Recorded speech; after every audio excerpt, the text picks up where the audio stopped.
The characters in your book seem to have a very strong presence and are very profound. You have Diane, Sergeant Frick, and James Jack Dunn. Jack Dunn, Sergeant Frick. Yeah. Do you have a personal?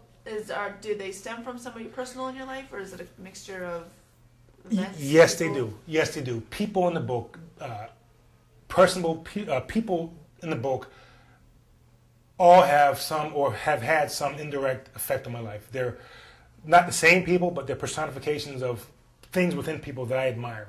Sergeant Frick, for example, is a police sergeant who I knew, a very respected sergeant who I to this day have nothing but respect and admiration for.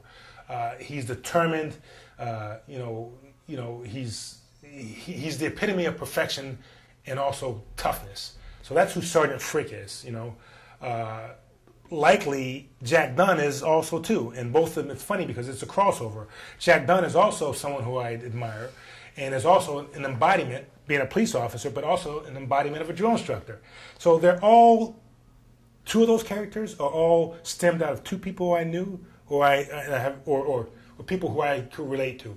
Who is Diane Florentino to you? Diane Florentino is my mother. Okay, Diane Florentino is many mothers, the mother bears of their sons, the ones that care for their kids and that show them, that will love their kids so much that they will do almost anything for them, even take them to their father's execution. That sounds weird, but Diane Florentino is a good woman who basically makes a decision to give her son shock treatment so that he doesn't turn out like his father. So Diane is someone in my life. So you don't think Diane failed her son? You don't I think don't. Diane failed No, Jonathon? Some people might say, well, in today's day and age, remember this is in 1960 when he was executed, when she took her son to be executed. She didn't fail her son. Some people might argue otherwise. By today's standards, she did. Okay, she'd probably be criminalized for it. But no, Diane was trying to show her son that although you're born of your father, I am your mother, and you're just as much me as you are him. And your father really wasn't your father because he was an animal. Okay, and you can't, and I could never, in hindsight, have loved an animal, someone who's murdered and killed kids, old folks, innocent people, 97 people in a 2.5-year period. So this was a shock treatment that she gave. Yeah, Diane was a great person. Was there weakness in her? Did she ever stumble? There is a big stumbling block if you read the book that she did. But does she overcome that? You're going to have to decide that in the book if she overcome that. And as to whether or not she was a good person or not, again, the readers have to determine that. Young Antonio in the book, who later becomes Father Florentino, is a genius just like his father, but is he really evil? Like father, like son. Like I said earlier, to the effect, young Antonio tries to be something that he is not. He tries not to be something that he is. He's just as much of his mother as he is his father, And I think therein lies the answer to that question. What exactly is he? How is he? Do you think he's predisposed to rape and kill and? You can see that he's obsessive. You can see that he's lovable.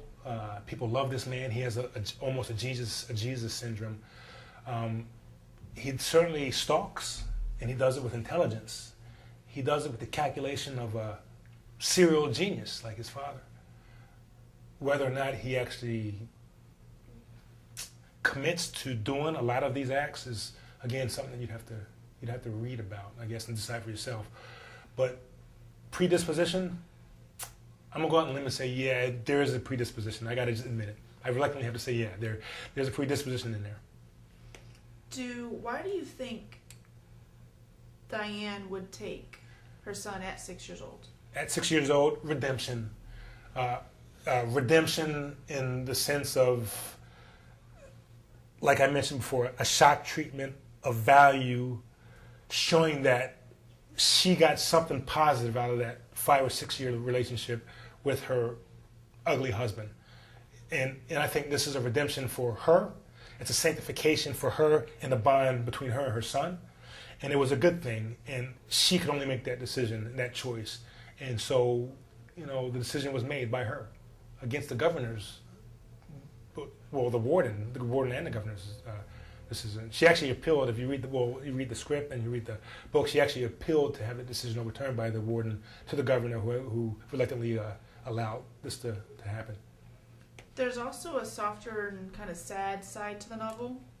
The relationship between his boy, his mom, and the mentally challenged but lovable Bobo. Bobo.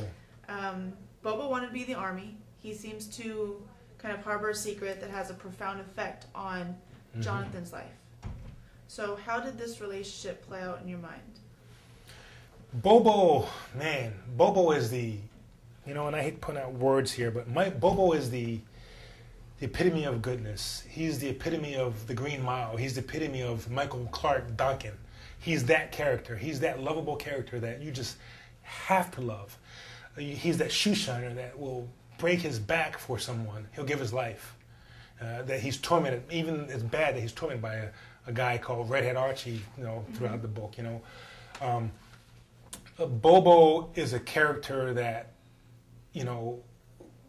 definitely has mental challenges, that has always wanted to be in the military, which is why he dresses up like he's in the military, but he still wears a gangster hat, and his thing is shining shoes in the streets of downtown San Diego. You cannot not love Bobo.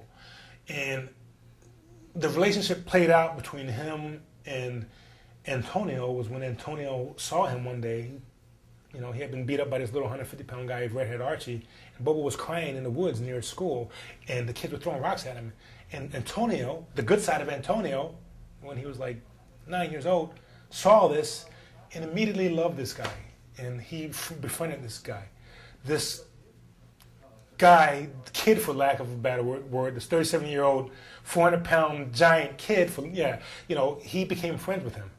And obviously, Bobo's relationship also had to do with Sergeant Frick, who sort of took Bobo as his adopted son, which I'm letting you in a little bit on the book. But the relationship played out in a sense where the Antonio, if in fact he was on that verge of deviating, or when he would deviate, there's some things he's done as a kid which show he deviates. Mm-hmm.